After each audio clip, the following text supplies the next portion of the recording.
The views and opinions of this program are those of the hosts, guests, and callers. There is substantial risk of loss in trading futures and options, which you should carefully consider prior to trading. Also, take a look at the market action from Tuesday. We did get a bit of a bounce in corn and soybeans after the sharp sell-off on Monday. It feels more like a consolidation type of trading day, though. Wheat was slightly lower, really under pressure all day long. We did set more new contract lows in all three wheats on the day Tuesday. Livestock trade was a little more mixed. Hogs had a good pop on the day. Might have been some technical short covering there. And the Dow Jones soaring on Tuesday as well. So we got some things to take a look at. Joining us for a conversation, Tyler Shaw with agmarket.net. Tyler, thanks for being with us here on the program today. Hope you're doing well up in North Dakota. Things are good. It's cooled off, and it's a good day here.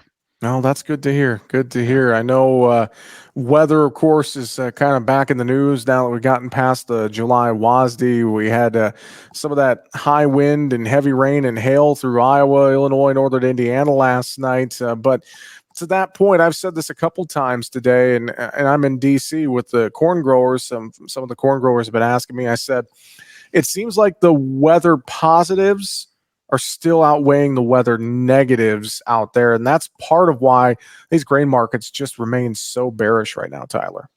Yeah, you really do. You can go back a little over a month when we first started getting the stories of flooding in Minnesota and northern Iowa. And, a lot of people really were hopeful that might get this market charged and rallying. And what I told a lot of my customers then is, an old grain trader that I work with told me once that he'd never made any money buying corn because it was too wet. And I think the moral of the story there is, if we're flooding, that means we're getting rain, and not the whole, yes, floods ravage the low-lying areas and cause a lot of damage. But there's a lot of acres that aren't in those low-lying areas that are getting the beneficial or the benefits of those heavy rainfalls. And that's really been the story. And yeah, you move into now where we're coming into pollination and a very large part of the corn crop. The temperatures are, normal to below normal, dipping well below that 60 degrees at night. So, it's getting that plant some time to rest in the evening with some cool temperatures. And for the most part, we've got soil moisture profiles that have been recharged from the drought over the last couple of years. So it's really tough to make a bull case on weather right at the moment. Again, anyone that I feel for anyone that had to deal with floods. I feel for anyone that had to deal with any of the damaging storms and maybe looking at buildings that are destroyed or crops that are laid over. But it's just hard to get the market charged up on that right now. Yeah, and I think that speaks to the overall supply situation, is that, we have a lot of supply still, or we have a lot of anticipated supply and not enough demand. That it almost feels that simple. And I know that there's various reasons out there. Some folks have said to why markets should be doing this, why isn't it doing this, et cetera, et cetera. But I think if you really strip it down, it's that we have a lot of supply and not enough demand right now, Tyler. Yeah, demand's the real concern for us. If you take a look at new crop soybean bookings, compared to the last 3 or 4 years, they're virtually non-existent. China did come in and make their first couple of purchases over the last week. Very unusual that they're that far behind this early in the year. So that's got people concerned. I don't have the numbers right in front of me, but another kind of tidbit we caught out of the WASDE report, USDA is still looking for China, maybe not necessarily from the U.S., but for their soy and corn imports to be relatively high from all over the world next year. But China's own data has understated what their demand will be. They're saying they're going to buy far fewer metric tons of grain from all over the world as well. So that data, we'll find out who's right, who's wrong. I don't know how you predict that with any type of accuracy anyways. So I'm not throwing shade at anyone for having a wrong guess or an estimate on that. That's a very difficult position for the USDA to be in, to try to determine what a communist government will import for grain next year. But I think the market's looking at that. I think you can make an argument that the market is kind of bracing for a change in leadership in the White House from the last couple of days. You know, I'm not going to get political at all. I just know that um, you know, if it's Trump presidency, the market's going to be nervous about some type of trade war slash tariff slash retaliation type market style that we saw in the last Trump presidency. Mm-hmm. And you know, the Trump presidency is likely going to be more pro oil, which may not be the best for renewable fuels. Yeah. So that's something we've got to pay attention to too. Oh, and I'm glad you brought that up because there was some rumor in the trade that maybe Monday's big sell-off in grains was related to that potential prospect that former President Trump gets reelected and that his administration would be a little more pro-business and not as much pro-ag, so to speak. I think that was kind of what permeated too, and I think you see that on Tuesday. I mean, the Dow shooting up some 600-700 points. I mean, just a lot of I'll stop short of saying euphoria on Wall Street, but definitely new record highs there. And I think that's maybe some of what we had reflected here in the early part of this week, Tyler. Yeah, I totally agree. That really feels where that market was coming from yesterday, getting blasted down, and all, you know, all grains for the most part. Really feeling the pressure, and like I said, it was kind of a reactionary trade to what happened over the weekend, and kind of this turning tide and the political landscape. And again, right, wrong, or indifferent, I just think the trade is starting to price some of that in. And unfortunately, right now, it's, you know, it's not necessarily a bullish story for the grains that we grow and we've got a market. Very true. Very true. We're going to talk risk management here in a little bit, but I want to switch over to the wheat side too. Just thinking about some of the supply and demand there. There's more talk that the early Russian yields are better than expected. And we obviously have a bumper harvest here in the U.S. You're the heart of spring wheat country. I mean, spring wheat, you know, 3/4 of the crop, good to excellent condition here.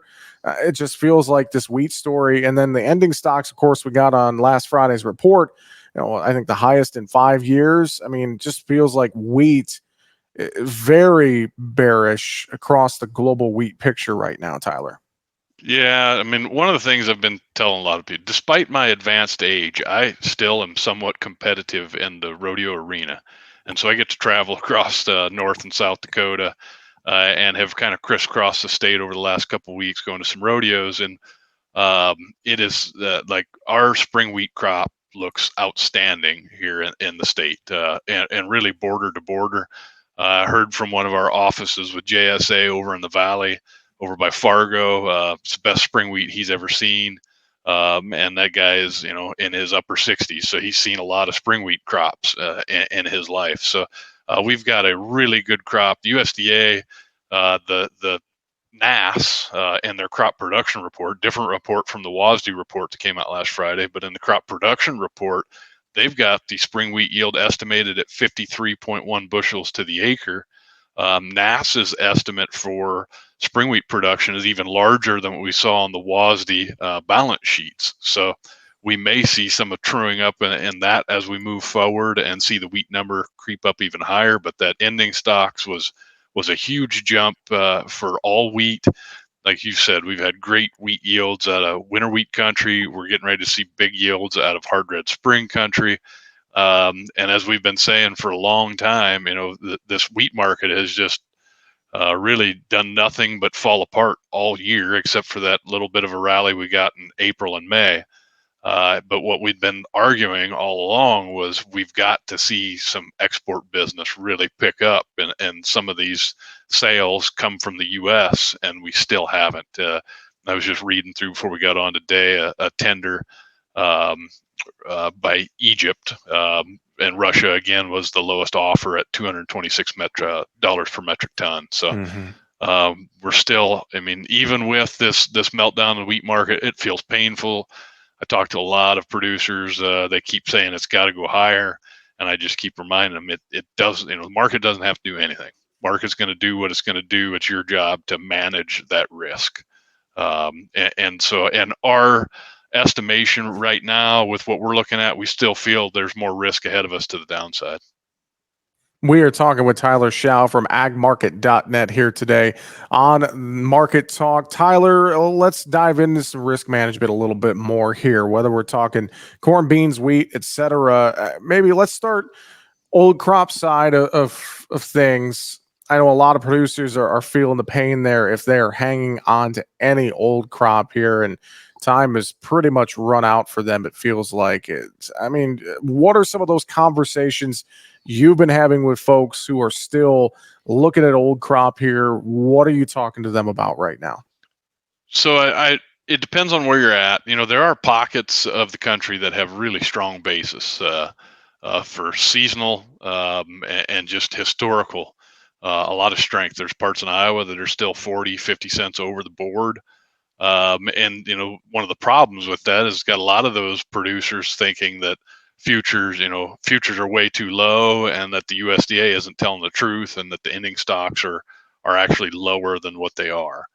Um, I'm not going to argue with anyone on that. What I will say is, come to my backyard, Western North Dakota, where we've got an abundance of corn, and our basis is 65 under for spot delivery. So I guess what I would tell people is, if you got a strong basis seasonally, historically, take it. If you think the market's going to rally, options have gotten really cheap now that we're back in the $4 mark on corn, especially. Go in and buy a call option that'll reown that grain out for a couple months, and take advantage of that market there. But my fear is, as you said, the clock is ticking. A lot of that corn that's either delivered and priced later on basis contracts, that stuff's going to have a price set. We've always argued the absolute worst time to have to price grain is the last 2 weeks in August, because you got all the kicking of the can down the road, and just, well, I'll wait, I'll price it later, I'll keep kicking my basis contracts out, and then all of a sudden I can't roll them to new crop, and I've got to set it. And so we still feel that there are a lot of bushels out there that are going to be under the gun there. So our recommendation is to do something, even if it's a small rally, set a target, get it priced, get it gone. Like I said, if it's the fear of missing out on this market going higher, you can reown it with call. But the odds of basis improving this late in the summer from already really high levels in a lot of places, with new crop getting ready to come off the field. And don't forget the deltas, anywhere from 2 to 4 weeks ahead. They got their crop in early. It's already pollinated. They're probably going to be harvesting 2 to 3 weeks earlier than normal. You get into southern Missouri, they've got a bumper crop. They're going to be harvesting it, late August, early September. So we're only 6, 7 weeks away from new crop corn hitting the market. So we don't have a lot of time. No, we don't have a lot of time. And for folks who, I know there's a lot of concern about the general ag economy out there right now, and we'll think about that a little bit more with new crop in a second. But with this old crop too, some folks just, they waited and waited, and we're thinking the market was going to go higher, and we've just, from the beginning of the year, we've catapulted lower. I know it's tough to make that call at this point, but to your point, we got to do something here in this window and stop kicking the can down the road in many cases, right? Yeah, well, I mean, yes, we're going to have to. Um, I was I wrote a blog for an outfit here last week, and I actually titled it "So What Next Pitch," and it came from a book that I read, and I'm come from a coaching background as well, and that's one of the things we try to teach our kids is you can't think about what just happened, and I think how I liken that to the farmer right now is I work with a lot of producers that are really licking their wounds because they don't feel like they've done enough. And that's my response is, so what next pitch? Like, every day is another day to change the course that you're on. If you haven't sold enough, I don't love selling it here either. But I like selling, $4 futures better than I like selling $3.50 futures. I like selling the wheat above $6 futures better than I like selling it at 5. And we still think all of those are potential targets if these market continue to fade like they have been over the last several months. All right, let's talk new crop in terms of grain marketing here. I've heard some folks chatter that they're not concerned about getting too aggressive right now, but I wonder if we shouldn't be thinking about doing something. I mean, what's your thoughts here in terms of new crop marketing? So, I mean, for producers that are behind and haven't kept up, I've been buying puts, selling calls. Trying to cheapen up the cost. We've been using October puts on December corn just to try to get us out to that end of September. That's when they'll expire. We're trying to stay aggressive on those, and for example, some stuff I did before the report last week. We bought $4 puts. We sold 450 calls. And worst case scenario, let me just remind the listeners, a lot of times producers will think worst case scenario there is that we go above 450 and that sold call gets them into a margin position where they're sold corn at 450. That's not the worst case scenario, especially if you have more bushels that are unpriced. Worst case scenario is that the market does go below $4.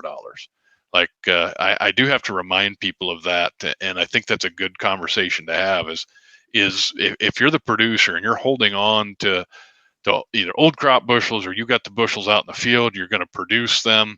Um, you know, the risk is always to the downside, even if you have some type of a call option sold out there or some type of marginal position. I know producers don't really love margins in all cases, but if you've got one on, that means the market's doing what we want it to do, and that means it's going higher. So those are strategies I would look at. They're not for everybody. Make sure if you're using them that you're having a conversation with your broker, and make sure your broker can explain it to you so that you know what type of position you're getting in. But that's really the strategy that we've been pushing right now. The other thing I'd like to throw out, and I'm not an expert in crop insurance, but I've talked to a few people that say, well, oh well, at these prices, my crop insurance is going to kick in. But if you do the math, it really isn't, because in a lot of cases, a lot of guys are going to outgrow their APH, which just Mm. kicks that price that they might have in their head.